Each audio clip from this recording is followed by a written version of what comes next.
we have Gladys Vega first. We're going to move on to Gladys first. So Gladys is executive director of the Chelsea Collaborative since 2006.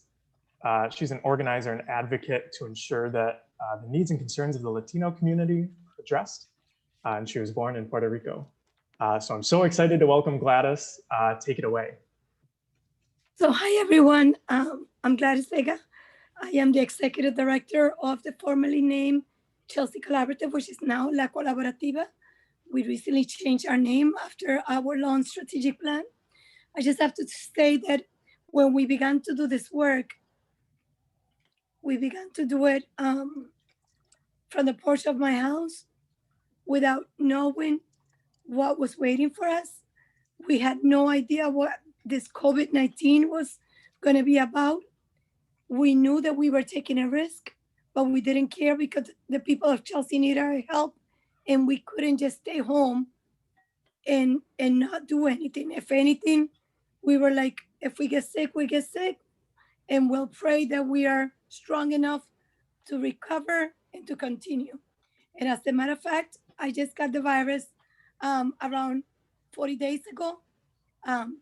It was real bad, but thank God I had the flu shot, and it was less, but it was 103 fevers for at least 5 days and shivering moments.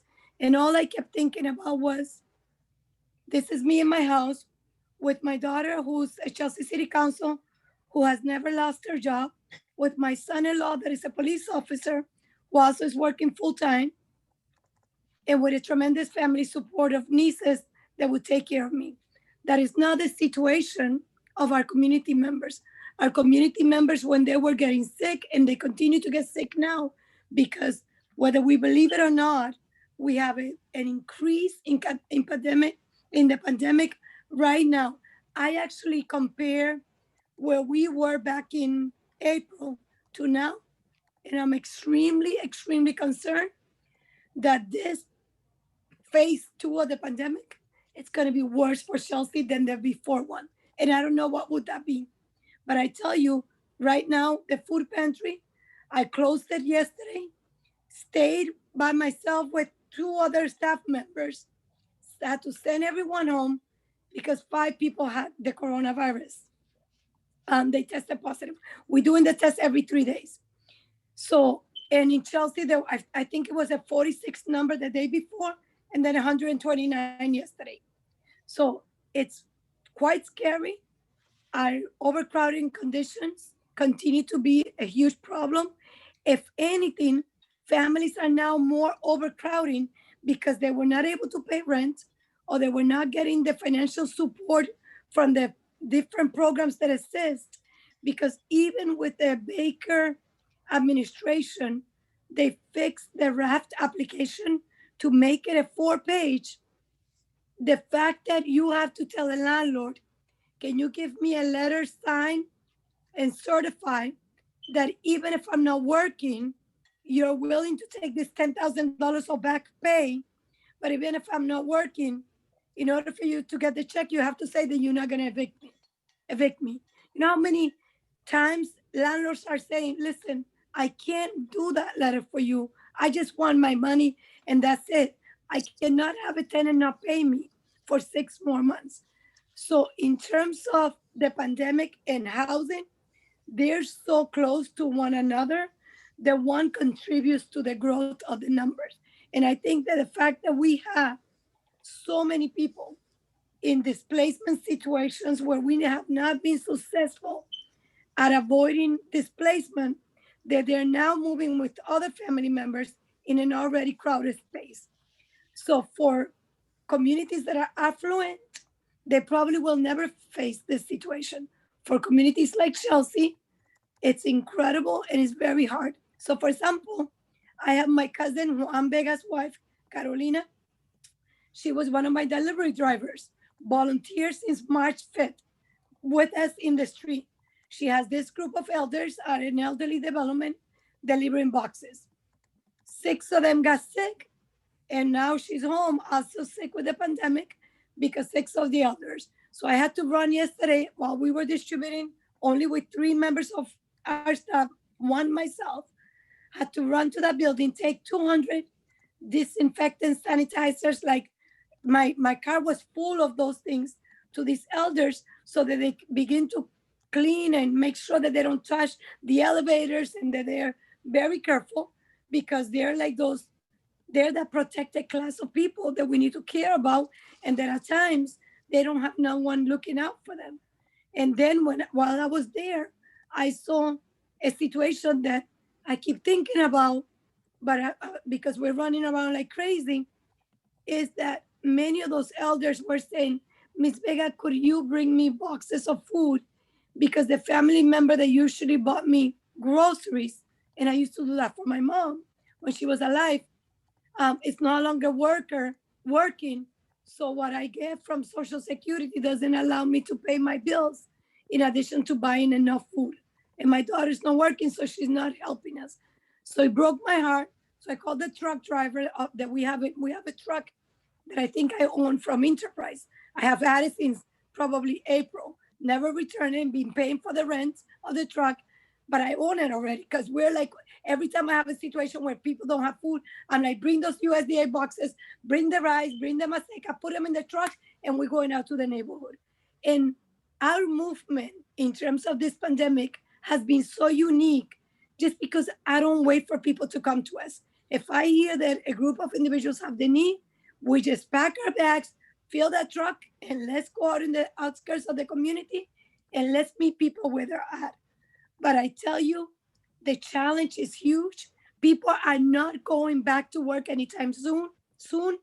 Every time they begin to do 15, 20 hours, their hours get cut and they begin again to be at the full line. We are trying to avoid food line, but for us, the food line is also a lifeline, as I have 3 social workers that we hire just to check in on people. The idea of the food line for me is a way of having contact with the people in a social distancing way, but figuring out what is going on, what do you need, how can we help you? Is there anyone affected or infected by the pandemic? Can we deliver food? So now I'm back to 150 deliveries, majority people with the coronavirus. And I'm extremely afraid for the amount of growth and how rapidly the spread is again. And we haven't recovered financially from the first wave of the pandemic. So Chelsea is a small city with huge population, very overcrowded, and food sustainability and housing, I would say, is a must. And I really think that without any help from the new administration, it's going to be close to impossible to isolate our community. Our city officials, under the management of Tom Ambrosino as our city manager and our local city council, did a fabulous job at the beginning, but they used a lot of money for the pandemic. Right now, if we don't get a stimulus money to isolate our community, look, our members are in their home, in a room, they stay in one room with the pandemic, but using one bathroom per families. And you have to understand that an apartment in Chelsea may have 3 different family members. And that for us is the norm. The rents are so high. You find an apartment that it has even violations for $2,000.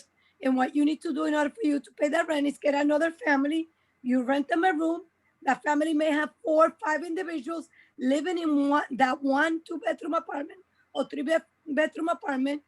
And then how can you survive a pandemic when everyone is sharing stuff, touching doorknobs, etc., and not having enough financial means in order for them to buy Clorox, in order for them to buy disinfectant. So it's very scary. I also think that we're getting the COVID-19 fatigue. People are like sick and tired of COVID-19, right? And people get tired and they don't pay attention anymore. So I am constantly urging people, listen, Thanksgiving was a perfect example. I probably went on Facebook 3 times the day before Thanksgiving. Please do not have anyone that is not in your household in your house. We know that we love to host, we have large families, but it's not that hosting, hugging time. When this is over, we'll be hugging people for years to come. But right now, we need to keep social distancing because that means that we love our loved ones and we want to maintain them alive. And I tell you that I'm afraid that the situation is only getting worse and that people are not appalled or not stunned to see those numbers. They're like, well, they're growing and no, we need to figure out something. And if the federal government doesn't help, or if the Baker administration doesn't help, we're only going to continue to lose families, loved ones, and we're not able to say goodbye. So I urge you people, friends and people to continue to put pressure. The pandemic is not yet over, and this is killing people, and we need to take care of our loved ones. Thank you very much. And I am so glad to be back with many of these faces that I was in the first conference. And I don't care about the glitches that happens all the time. And 2020 has to happen all over again so that we can have lots of hugs, lots of face-to-face meeting, coffee and all that stuff, because this Zoom stuff, it's not for me. That's why I'm in the trenches. I'm not good with this. I'm good in the streets. Love you all. Thank you. Thank you so much, Gladys, and thank you for sharing your story. I think we all just need to hear stories more